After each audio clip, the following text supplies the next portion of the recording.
de grãos 25 ou 26, que deve bater recorde, né? Deve ser recorde aí, mas os produtores rurais eles estão enfrentando, né? A gente traz aqui todos os dias essas informações, estão enfrentando um cenário de endividamento, né? Endividamento. Na semana passada, a Farsul, que é a Federação da Agricultura do Rio Grande do Sul, divulgou um levantamento então, mostrando esse recuo na oferta de crédito rural. Vamos avaliar esse desempenho agora com Ulisses Dias, especialista em finanças. Muito bem-vindo. Boa noite, Ulisses.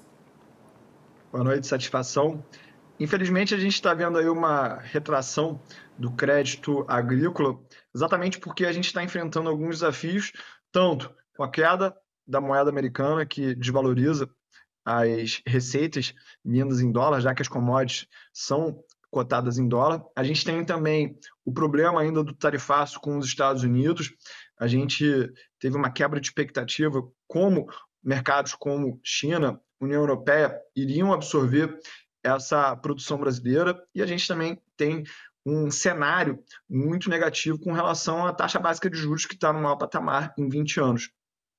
Ulisses, taxa de juros no maior patamar, recursos disponíveis para o financiamento prometido entre os subsidiados e também recursos livres, né, para o produtor que está contratando na medida do possível diante desses desafios enfrentados por ele, né? A gente vê aí em relação a esse endividamento, né, tem isso, né, o produtor endividado, né, e ajuda do governo chegando, né, por conta do recurso do Tesouro Nacional para que pequenos e médios produtores também que enfrentaram essas perdas nas lavouras, né, por conta aí de eventos climáticos possam fazer essa renegociação. Como é que você avalia tudo isso, não é, chegando aí na vida do nosso produtor, também para aquele que está em recuperação judicial, né, que já não consegue aí, não está conseguindo, né, com os bancos o crédito rural?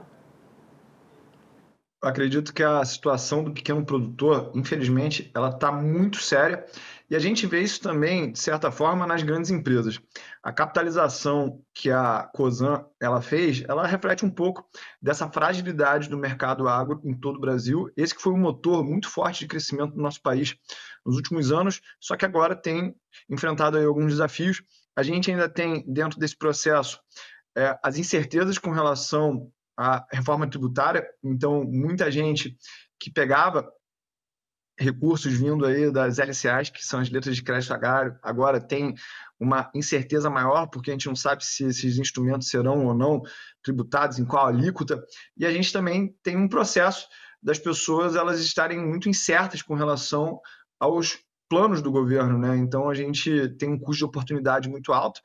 A gente tem que lembrar que o empresário agro, ele está pensando assim, eu vou investir para ganhar 20%, já que eu posso ter 15% ali que o governo está me pagando sem eu ter que tomar risco, sem ter que enfrentar esses desafios climáticos, geopolíticos. Então, isso também tira o ímpeto de investimento e, é claro, a necessidade de crédito ela vem acompanhada disso. Falando de uma super safra, né, uma safra recorde aí, o nosso produtor colocando dinheiro aí para o custeio, mas para investimentos, então, diante de todo esse cenário que a gente está traçando aqui, o cenário internacional, a gente vendo os Estados Unidos com essas sobretaxas ainda para o Brasil, apesar de que o Brasil já começou essa conversa, essas negociações, elas já iniciaram, né, já deram esse pontapé inicial, mas diante de tudo isso, os investimentos, essa expectativa do setor em relação, né, o que está acontecendo lá fora, né, pode dificultar cada vez mais uma Selic alta também, colocando aqui na conta, dificultar os investimentos no setor? Dificulta, e o tempo ele está contra o Brasil, porque enquanto os americanos estão, falar aqui o português, claro, cozinhando o Brasil para entrar numa mesa de negociação e realmente fazer uma oferta e demandar coisas para que haja um acordo, eles estão negociando com os chineses para exportar a soja, o milho que eles estão produzindo. Então, eles estão, às vezes, botando a gente numa situação de espera, e quanto mais a gente tiver incerteza, mais fragilizada estará a posição do agricultor brasileiro, que tem recursos mais caros e tem uma potência econômica menor do que os americanos.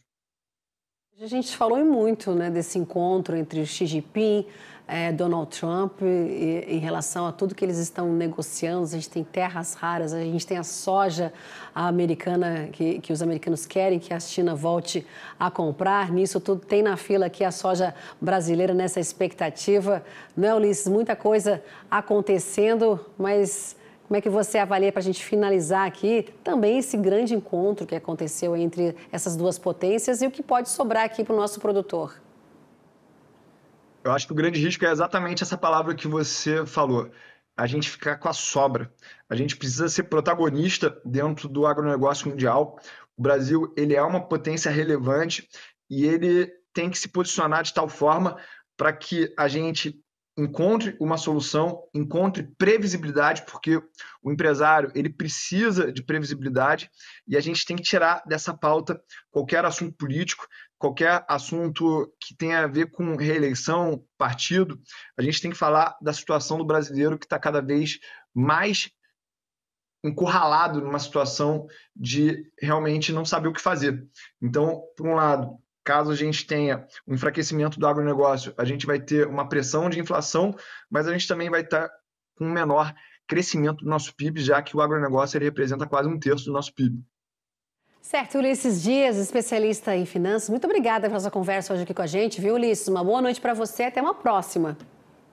Parabéns pela relevância aí da cobertura, vocês são muito bons. Obrigada, viu, querido? Boa noite para você.